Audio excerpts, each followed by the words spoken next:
Hello students, welcome to this new session.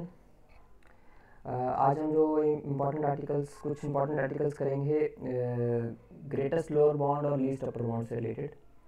तो उसमें सबसे पहला आर्टिकल है कि कभी भी लीस्ट अपर बाउंड अगर किसी सेट का एग्जिस्ट करे तो हमेशा यूनिक होता है। और अगर उसको हम इस स्टेटमेंट के फॉर्म में भी लिख सकते हैं, let A be a non empty set subset of real number which is bounded above in R, right?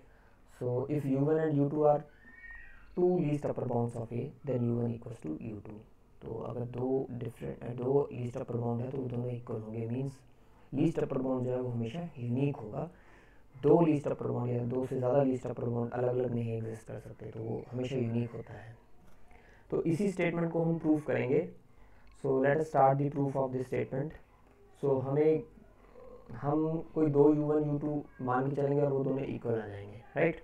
So let u1 and u2 be two least upper bound. तो इसको हम LUB से भी इसको डिनोट कर सकते हैं। सो आने वाली क्लासेस में भी मैं लीस्ट अपर बाउंड को LUB की फॉर्म में, शॉर्ट फॉर्म में लिखूंगा। So let u1 and u2 be two least upper bounds of A.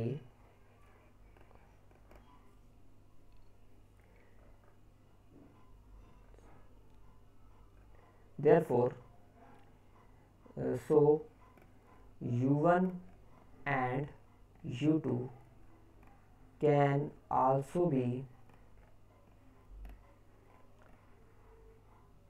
considered as upper bounds। क्योंकि ये लीस्ट अपर बाउंड्स है तो we can also treat these as upper bounds of A, right? So हम सबसे पहले एक u1 या u2 में से एक लीस्ट अपर बाउंड लेते हैं, फिर वहाँ से कुछ रिजल्ट हम कंक्लूड करेंगे। So consider u1 as least upper bound and u2 as upper bound. Then by definition of least upper bound जो हमने लास्ट वीडियोज में की थी, तो उस डेफिनेशन के अकॉर्डिंग अगर कोई real number least upper bound है तो वो अपने अपर बाउंड से जो है वो हमेशा छोटा रहेगा। Then u1 is always less than equal to u2। Let this statement be 1। Now इसी को हम, क्योंकि u1 जो है वो लीस्ट अपर बाउंड है, तो हमने पहले u1 को लीस्ट अपर बाउंड ले लिया और u2 भी लीस्ट अपर बाउंड है, तो उसको हम अपर बाउंड भी ट्रीट कर सकते हैं। तो वहां से हमने ये कंक्लूजन निकाला। Now we are taking u2 as considering u2 as least upper bound. Consider u2 as a least upper bound and u1 as upper bound only. Then again by definition of least upper bound we have what? अब u2 जो है वो least upper bound है, तो क्योंकि u2 least upper bound है और u1 upper bound है, तो अपर बाउंड जो है ये लीस्ट अपर बाउंड जो है वो सबसे छोटा अपर बाउंड होता है, तो u2 is less than equal to u1. So let it be 2. Now combining 1 and 2, as we have already done in previous lectures, कि कभी भी x less than equal to y हो और y less than equal to x हो, then combining the 1 and 2 results 1 and 2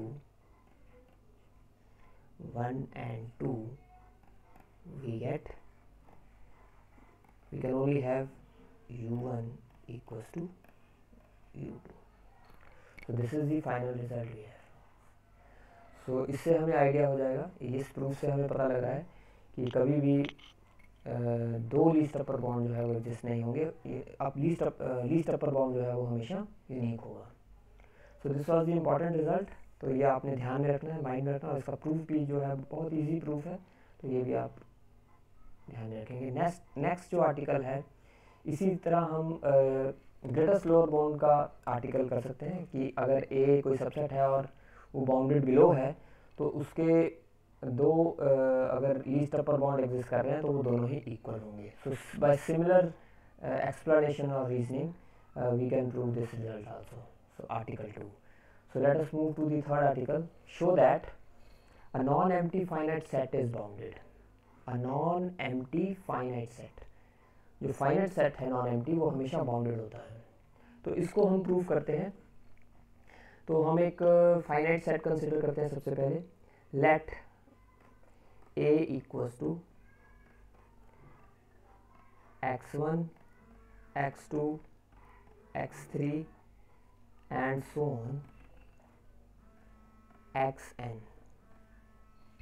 तो हमने ये finite number of elements ले लिए, n एलिमेंट्स हैं। सो अब हम प्रूव करेंगे कि ये बाउंडेड है। बाउंडेड की डेफिनेशन अगर हमने लास्ट वीडियो में मैंने बाउंडेड की डेफिनेशन दी थी, जिसमें कोई भी सेट बाउंडेड कब हो, जब हमें दो रियल नंबर ऐसे मिल जाएं सच दैट सभी एलिमेंट जो है उन दो रियल नंबर्स के बीच में आ जाएं। So if u and l, suppose we can find two real numbers l and u such that all the elements of A lies between L and U, then we can say that A is bounded. So we will try to find out those two numbers in which all the elements of A lies, right? तो मैं एक सबसे पहले एक number consider करता हूँ, let and L equals to minimum. क्योंकि ये फाइनाइट नंबर ऑफ एलिमेंट्स है इसलिए हम इसमें से एक मिनिमम एलिमेंट निकाल सकते हैं। So let minimum of all these numbers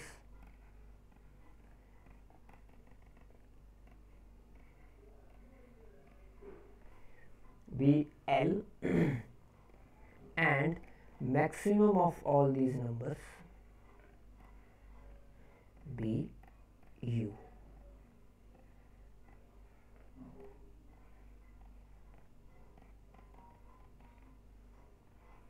x N.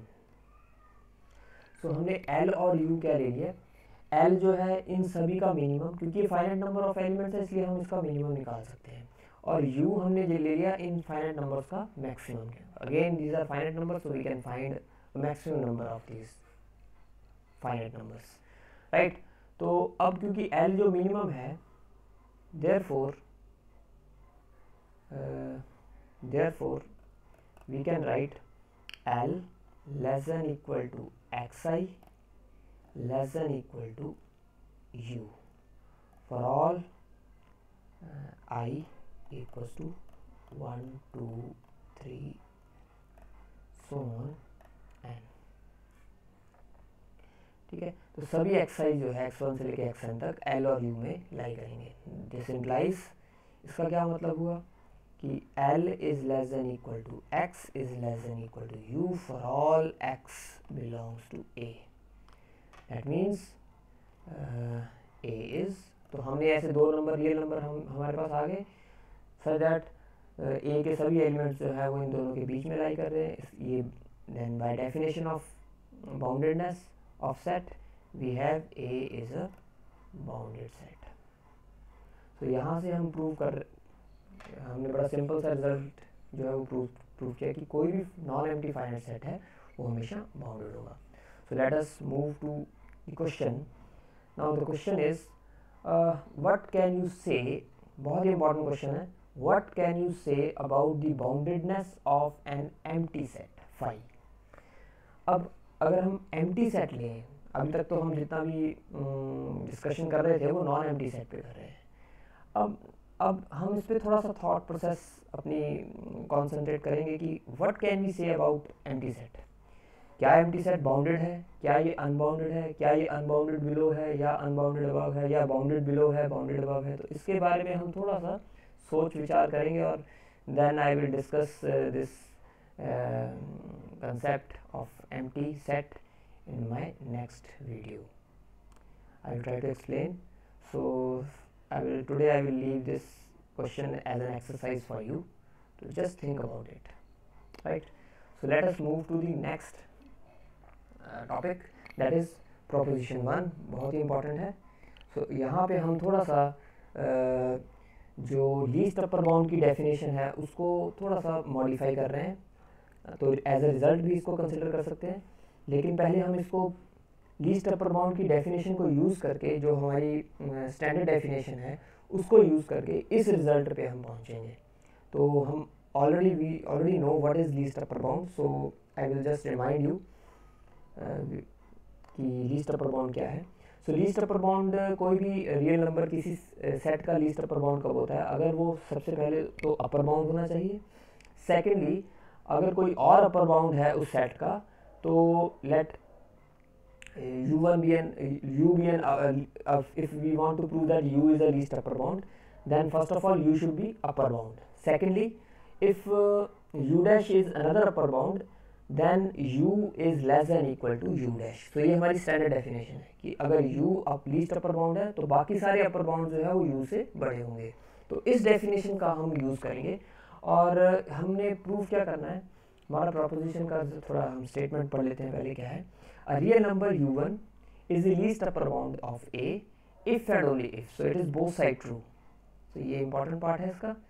So if and only if, ये if and only if statement है. So the result will be proved both sides. So u1 is an upper bound of a. First, ये तो same ही है जो हमारी least upper bound की definition के according. First part तो इसका सेम है. सेकेंड में थोड़ा सा चेंज है. if u2 is less than u1, then u2 is not an upper bound of a. तो वहाँ पे था कि अगर u2 is an upper bound, then u2 is always greater than equal to u1. तो यहाँ पे उसका थोड़ा सा डिफरेंट थोड़ा सा चेंज है. चेंज क्या है कि if u2 is less than u1, then u2 is not an upper bound. That is, if u2 is less than u1, then there exists x belongs to a such that x is greater than u2. मतलब एक का element आ जाएगा जो u2 से बड़ा होगा. अब u2 से बड़ा होगा तो मतलब u2 इसका अपर बाउंड नहीं रहा, क्योंकि कोई भी रियल नंबर अपर बाउंड कब होता है, जब x के सभी एलिमेंट जो है उससे छोटे हों.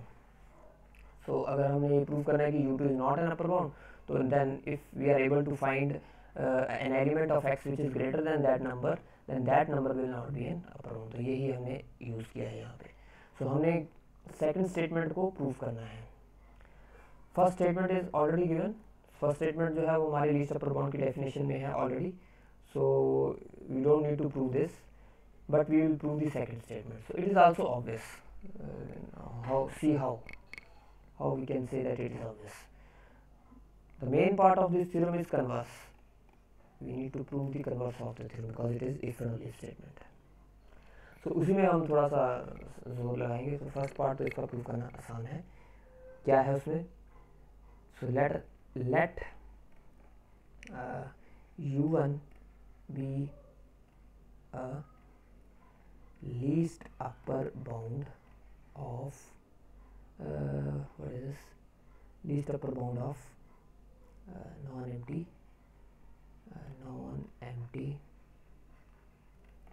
subset A of real numbers.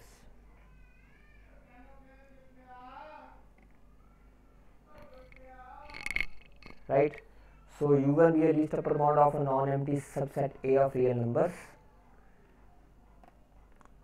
Then by definition of least upper bound of set A, first one is obvious. u1 is an upper bound of A, right?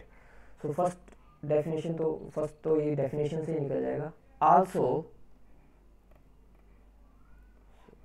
Also if u2 is less than u1 because it is least upper bound, ये सबसे छोटा upper bound है. If उससे भी छोटा कोई real number है then it is also again then also we have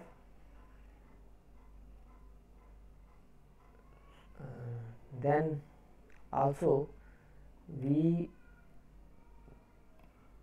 can say that u2 is not an upper bound of A, right?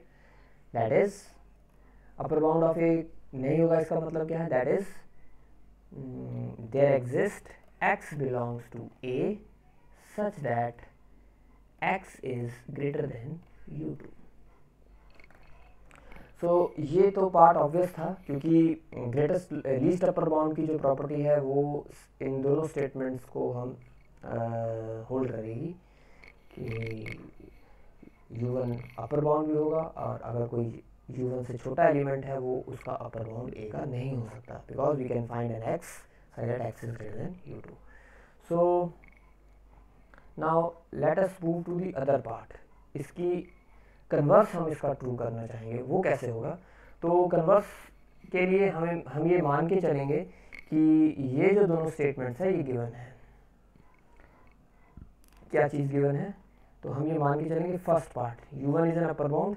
Second part if u2 is less than u1 then u2 is not an upper bound of A, right? तो ये हम मान के चलेंगे और फिर हम prove क्या करेंगे कि u1 is the least upper bound of A. तो least upper bound of A को प्रूव करने के लिए हमें क्या प्रूव करना पड़ेगा? हमें दो कंडीशंस प्रूव करने की पड़ेगी. पहली u1 is an upper bound of A और सेकंड हमें ये प्रूव करना पड़ेगा कि if u2 is an another upper bound of a then u2 is always greater than equal to u1. So this we will prove this second statement by using this second result given result. इसका हम use करके हम second condition जो है वो prove करेंगे greatest least upper bound की, right? So let us start with the so we need to prove that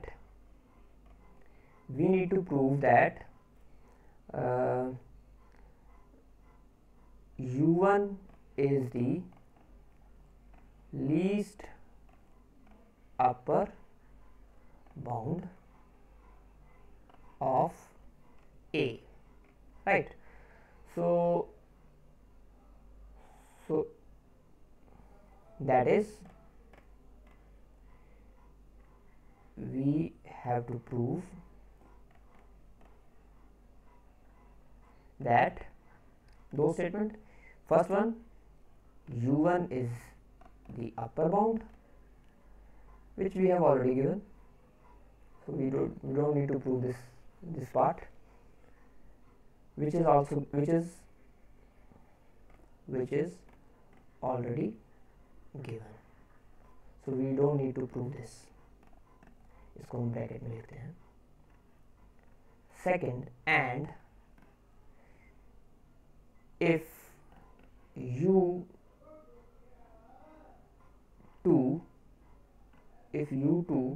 या इसको हम u2 की बजाय अगर कंफ्यूजन आपको हो रही है तो हम इसको ऐसे लिख सकते हैं if u is any other upper bound, if u is any other upper bound, then u1 is always less than equal to u. So हमने ये प्रूफ करना है कि u1 जो है वो less than equal to u है, ठीक है? So let u be any other upper bound. ये हम मान के चलते हैं. हमने प्रूफ करना है कि u1 is less than equal to u, upper bound. Let if possible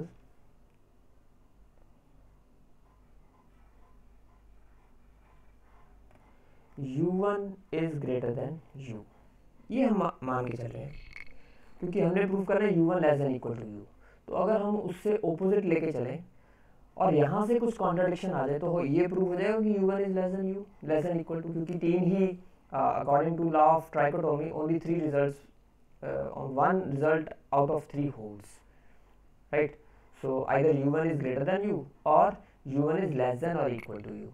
So अगर u1 is greater than u true नहीं होगा तो obviously ये वाला रिजल्ट जो है वो ट्रू होगा। So हम मान के चलते हैं कि u1 जो है वो ग्रेटर देन u है। अब वहाँ से कुछ अगर कॉन्ट्राडिक्शन आ गई तो हमारा रिजल्ट जो है वो ट्रू हो जाएगा। So let हमने ये सपोज कर लिया कि u1 जो है वो ग्रेटर देन u है। Now we have already given second, now we will use second statement। अब second statement क्या बोलती है कि अगर कोई भी रियल नंबर ऐसा एग्जिस्ट कर रहा है सच दैट वो u1 से छोटा है तो यो उसका अपर बाउंड नहीं होगा, right? So here the same we have given कि u जो है वो u1 से छोटा है। इसको मैंने ऐसे लिख दिया तो इसको मैं थोड़ा उल्टा करके लिख देता हूँ ताकि आपको कंफ्यूजन ना हो। सो let us right it in another way. क्या लिखना है मैंने लिखना है कि उल्टा है ये true. So u1 is less than equal to u है तो मैंने लिखना है u is less than u1। So let is possible u is less than u1। सो अब मैं इस रिजल्ट का यूज़ करूँगा कि कोई भी अगर रियल नंबर, ये वाला रिजल्ट है, कोई भी अगर रियल नंबर u2 u1 से छोटा होगा तो वो उसका अपर बाउंड नहीं होगा, किसका? a का। तो मैं यही रिजल्ट यहाँ यूज करूँगा। Since u is less than u1, since u is less than u1, therefore u cannot be an upper bound of a, but which is a contradiction because we have considered that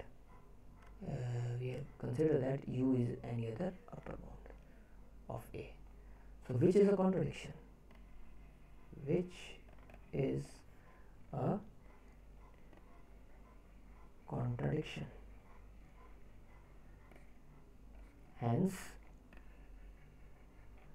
our supposition is wrong। क्या suppose किया था हमने? Supposition is wrong. क्या suppose किया था हमने? This implies, हमने suppose किया था कि u जो है वो less than equal to u1 है तो वो गलत हो गया। ट्रू क्या हुआ? This implies u1 is less than equal to u। So u कोई अपर बाउंड था, u1 जो है उससे छोटा हुआ। This further implies u1 is the least upper bound। So this was the final result। So ये both, तो हम लीस्ट अपर बाउंड की डेफिनेशन को मॉडिफाई भी कर सकते हैं, इस डेफिनेशन से रिप्लेस भी कर सकते हैं, या हम वही डेफिनेशन यूज भी कर सकते हैं। तो ये डेफिनेशन को एक बार फिर देख लेंगे क्या है। This is a proposition. So अगर u1 कोई लीस्ट अपर बाउंड है किसी सेट का, then u1 is an upper bound of A, and if u2 is less than u1 then u2 is not an upper bound. That is if u2 is less than u1 then there exists x belongs to a such that x is greater than u2। तो एक ऐसा element आ जाएगा set में जो उस u2 से बड़ा होगा। इसका मतलब कि u2 अपर बाउंड नहीं रहेगा। Thank you. तो इतना ही है आज के लिए, तो बाकी जो है वो हम नेक्स्ट वीडियो में मैं आपसे शेयर करूँगा। Thank you so much.